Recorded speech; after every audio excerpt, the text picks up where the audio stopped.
தற்போதைய முக்கிய செய்தி, இயற்கை பேரிடர்களுக்கு நாமேதான் காரணம் என நீதிபதி தெரிவித்திருக்கும் கருத்து முக்கிய செய்தியாக இருக்கிறது. பிளாஸ்டிக் தொடர்பான ஒரு வழக்கில் பேரிடர்களுக்கு இனி இயற்கையை குறை சொல்ல முடியாது என்றும் அவற்றுக்கு நாமேதான் காரணம் என்றும் சென்னை உயர்நீதிமன்றம் தெரிவித்திருக்கிறது. ஊட்டி கொடைக்கானலில் பிளாஸ்டிக்கு தடை விதிப்பது தொடர்பான வழக்கு குறித்து நீதிபதி தெரிவித்திருக்கும் கருத்துக்கள் இவை. உலக நாடுகளில் பிளாஸ்டிக்குகளை குப்பை தொட்டியில் போடுகிறார்கள், நாம் சாலையில் தூர வீசுகிறோம் என்றும் தேசிய நெடுஞ்சாலை ஓரங்களிலிருந்து டன் கணக்கில் பிளாஸ்டிக் கழிவுகளை எடுக்க முடியும் என்றும் இனி வரும் காலங்களில் பேரிடர்களுக்கு நாமேதான் பொறுப்பேற்க முடியும் என்றும் இது குறித்து நமது குமுதம் தலைமைச் செய்தியாளர் சிவா தரும் தகவல்களை கேட்கலாம். பேரிடருக்கு நாமேதான் காரணம், பிளாஸ்டிக் குறித்த வழக்கு தொடர்பான நீதிபதி கருத்து முக்கிய செய்தி, உங்கள் தகவல்கள் தரலாம் சிவா.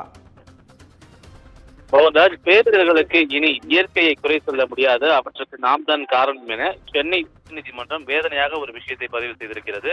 ஊட்டி கொடைக்கானல் கொண்ட மலைவாசல் ஸ்தலங்கள்ல பிளாஸ்டிக் தடை விதிப்பது தொடர்பான வழக்கு நீதிபதிகள் சதீஷ்குமார் மற்றும் பரத சக்கரவர்த்தி ஆகியோர் கொண்ட அமர்வு முன்பு இன்று விசாரணைக்கு வந்தது. அப்போது நீதிபதிகள் உலக நாடுகளில் பிளாஸ்டிக்குகளை குப்பை தொட்டியில் போடுகின்றனர், ஆனால் நாம் தான் அவற்றை தூர வீசுகிறோம் என தெரிவித்திருந்தார். அது மட்டுமல்லாமல் தேசிய நெடுஞ்சாலைகளுடைய ஓரங்களிலிருந்து டன் கணக்கில் பிளாஸ்டிக் பொருட்கள் சேகரிக்கலாம் என தெரிவித்த நீதிபதிகள் இனி வரக்கூடிய காலங்களில் பேரிடர்களுக்கு இயற்கையை குறை சொல்ல முடியாது என்றும் அவற்றுக்கு நாமே தான் காரணம் என்றும் வேதனையாக தெரிவித்திருக்கிறார். உரிமைகளை பற்றி பேசக்கூடிய மக்கள் தங்கள் கடமைகளை பற்றி கவலைப்படுவதில்லை என்று ஆதகம் தெரிவித்த நீதிபதிகள் இது தொடர்பாக அறிக்கை தாக்கல் செய்யும்படி தமிழக அரசுக்கு உத்தரவிட்டு இந்த விசாரணையை ஒத்திவைத்திருக்கின்றார்கள். மோகன்ராஜ்,